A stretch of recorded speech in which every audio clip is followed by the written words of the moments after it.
Olá, eu sou o Dr. Gustavo Cruz e hoje eu não vim falar de odontologia, mas sim eu vim auxiliar várias pessoas que estão tendo problemas com suas impressoras 3D de LCD. Então, assim, várias pessoas quando compram as suas impressoras, eu inclusive também, a gente tem problemas muitas vezes de descolamento do modelo da plataforma, e muitas vezes esse descolamento acontece no final da impressão, que acaba distorcendo o modelo de qualquer jeito. E se você está precisando de precisão, como eu, porque na odontologia cada milímetro é um absurdo, cada décimo de milímetro é uma distância gigantesca, de forma o suficiente para tornar totalmente inviável o uso daquele modelo. Então, é comum quando o modelo vai ficando muito grande, ele começa a pesar e acaba descolando um pedacinho da plataforma, o que distorce para nós, inviabiliza totalmente o uso desse modelo, seja para uma guia cirúrgica de perfuração de implante, que precisa ser muito preciso, seja para um provisório, seja para um mero estudo do sorriso.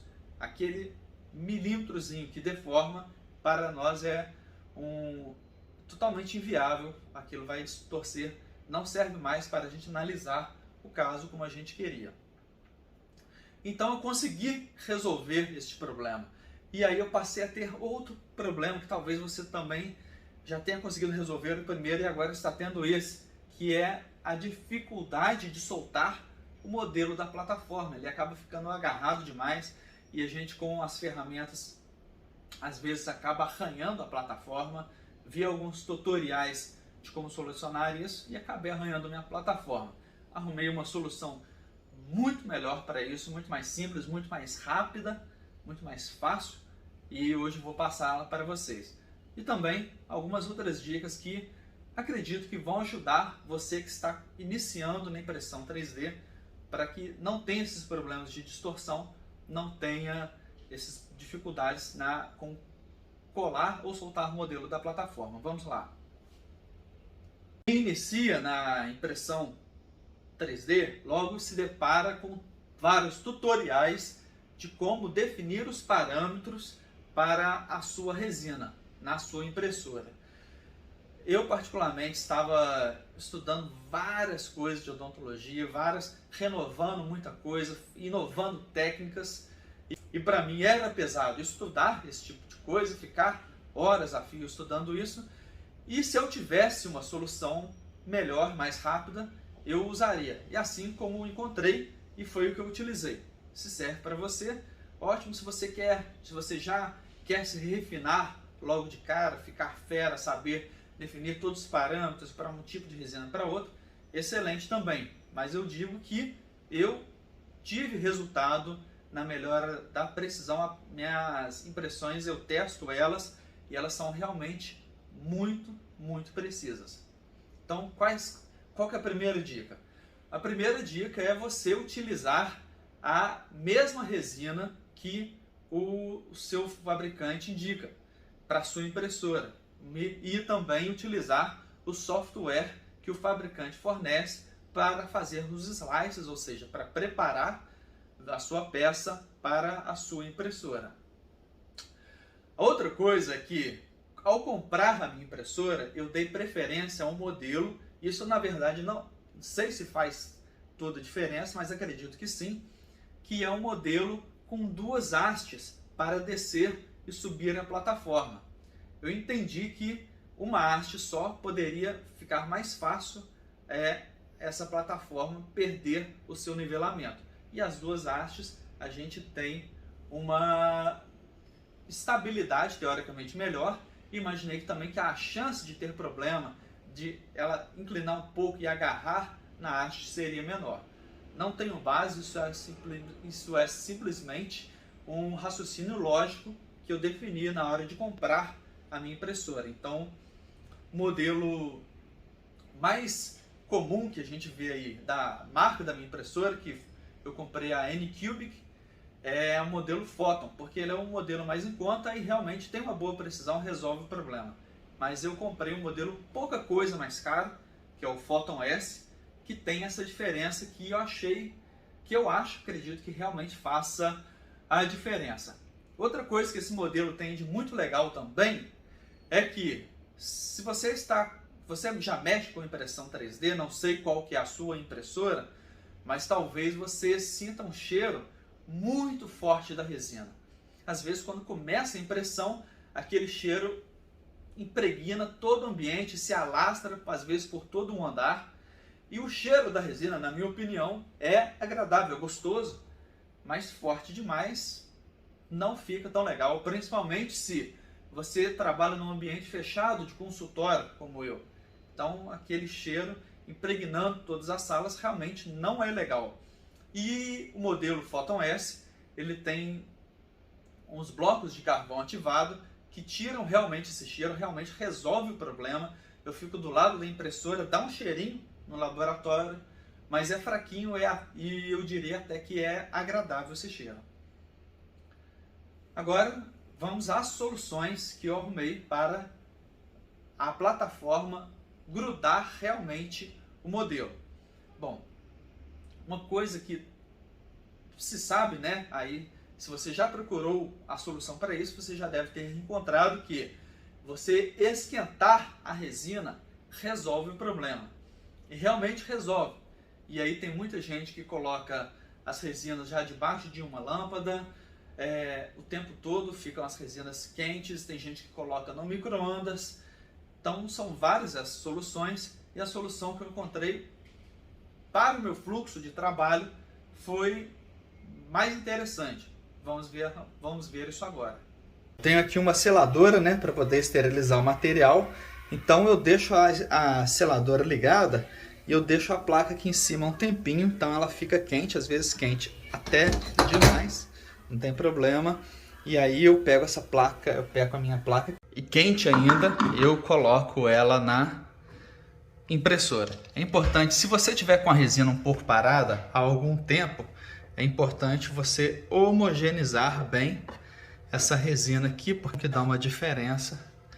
Então ela precisa estar bem homogeneizada para funcionar da forma como deve ser. Então, finalizada a impressão, a gente tem aqui uma peça que antigamente nem era uma peça que soltava facilmente, porque é uma peça baixinha. Mas se fosse uma peça comprida, era uma peça que costumava descolar da plataforma, principalmente quando a quantidade de resina pesava. Agora, com essa dica que eu dei para vocês, não acontece mais. Mas uma coisa que passou a acontecer desde então foi que as peças começaram a ficar grudadas demais. E uma peça como essa daqui, que ocupa a plataforma inteira, que tem ausência de suporte, então ela está colada a superfície inteira da peça na plataforma. E aí eu passei a ter muita dificuldade de remover esse tipo de peça aqui.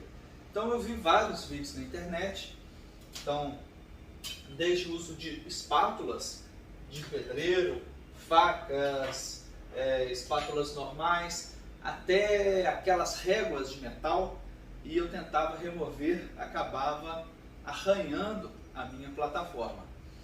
Então, eu parei um minuto e pensei, qual que será a solução? E aí eu tirei a solução de uma situação que aconteceu. A gente tem um apartamento em Guarapari, na cidade de praia, e quando a gente chegou lá um dia, o rapaz estava contando que uma das placas de granito que tinham coladas na fachada do prédio se soltou, caiu lá do 14º andar e em cima do capô de um carro, atravessou o motor, foi até no chão.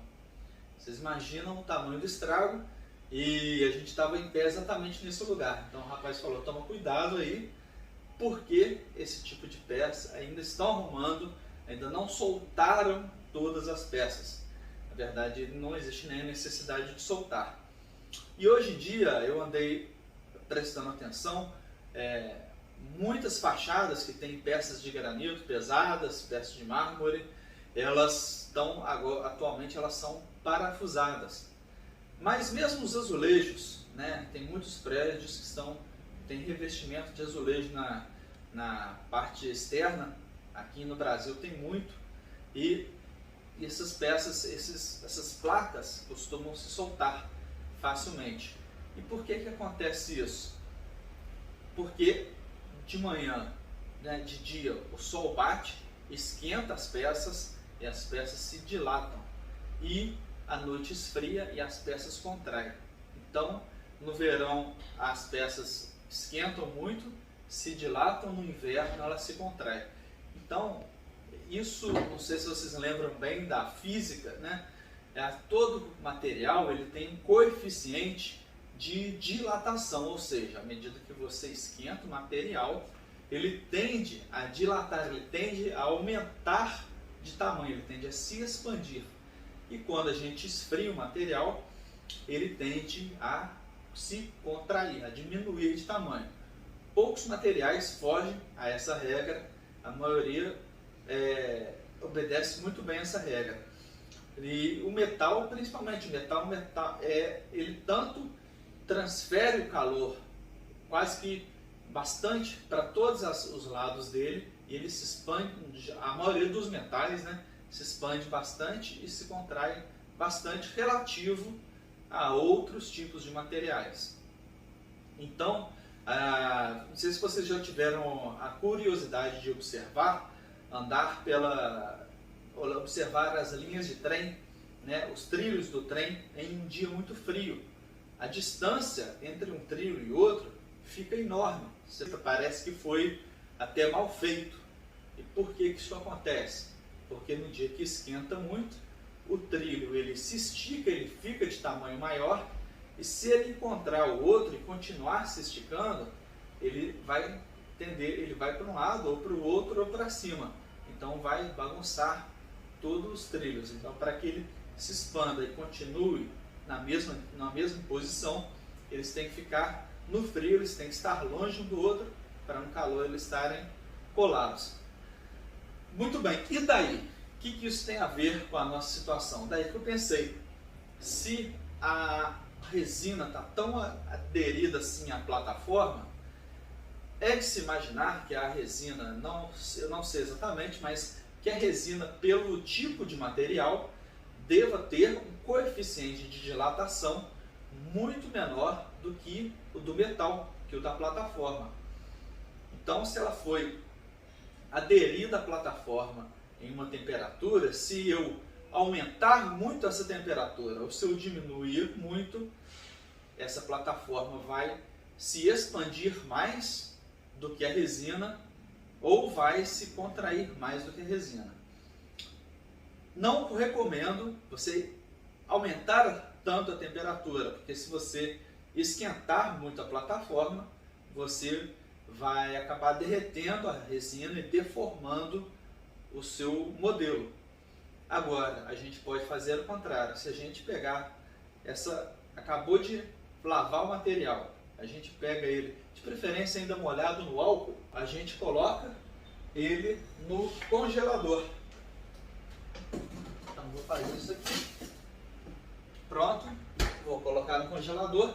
Por que molhado de álcool? Porque o álcool vai acelerar muito o processo, a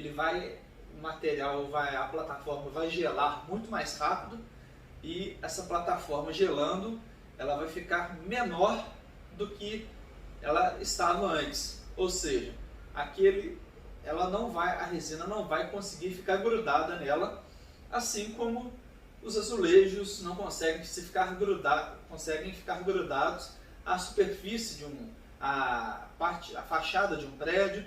Os granitos soltam, não tem cola que resista a essa diferença de temperatura. Inclusive, quando a gente se a gente pegar uma panela muito quente e colocar em cima de uma mesa de vidro ou de um granito, de uma pedra, há grandes chances que essa pedra ou o vidro eles vão estourar, porque no lugar da pedra, no lugar da panela, ele se expande, e no resto, né, nas regiões mais distantes, o calor ainda não chegou até lá, ele ainda está frio, então gera uma diferença de tamanho. Aqui era igual, agora um fica muito grande e o outro continua, né? Um fica muito grande e o outro continua pequeno. Então as moléculas não aguentam essa força e se rompem. Então é isso que a gente vai experimentar aqui e eu vou mostrar para vocês.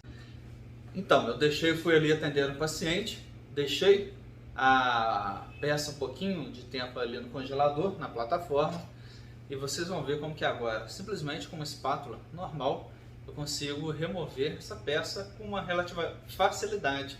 Eu nem deixei tanto tempo assim, a plataforma nem está tão gelada assim quanto seria o ideal.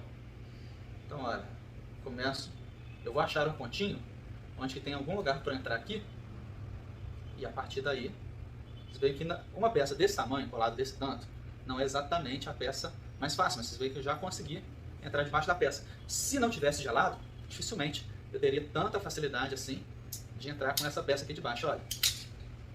Pronto. Então, a peça já está descolada da plataforma.